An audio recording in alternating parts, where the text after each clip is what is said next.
Fox 35 News starts now with breaking news. A deadly officer-involved shooting in Orange County. The sheriff just gave us an update a few minutes ago. Thanks for joining us on this Friday. I'm Luann Sorrell. And I'm John Brown. The sheriff says the suspect could have been reaching for a rifle, and that's the picture you're seeing right there. Fox 35's Randy Hildreth is live at the Orange County Sheriff's Office where the news conference just wrapped up. So, Randy, what's the latest from there tonight? Yeah, good evening to you both. I want to break this down into what we are seeing at the scene, what we've just learned, and what we are working to find out. I want to first start with a live picture of the scene. This is off Lejeune Drive. We have a crew there, still a law enforcement presence at the scene.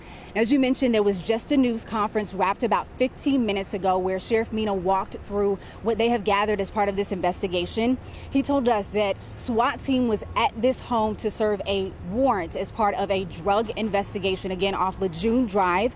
And he says as the SWAT team was entering the home, they encountered a man in that home. He says that his SWAT team was giving commands, and as they encountered that man, they believe he was reaching around the door where a rifle was found, and during that process he was shot. Now, I want to show you now a picture that was provided by the sheriff's office of that rifle.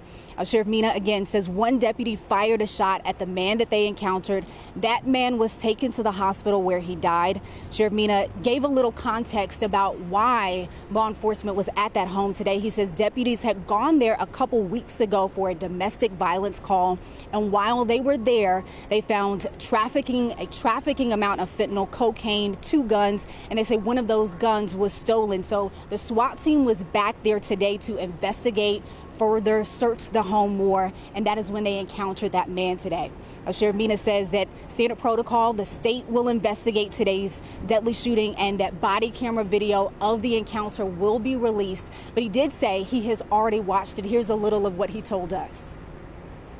I watched the entire video, and as deputies were approaching the house and knocking on the door, gave clear commands that it was the sheriff's office, that we had a search warrant to open the door. They did forcibly open the door, and we use a loudspeaker from outside the residence that continually says search warrant, hands up. You guys will all see and hear that.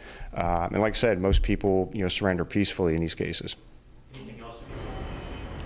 And in terms of what we are still working to find out with this investigation, Sheriff Mina has not released the identity of the man who was killed today. He says this person still needs to be informed, and once that happens, I'll send it back to Fox 35 News.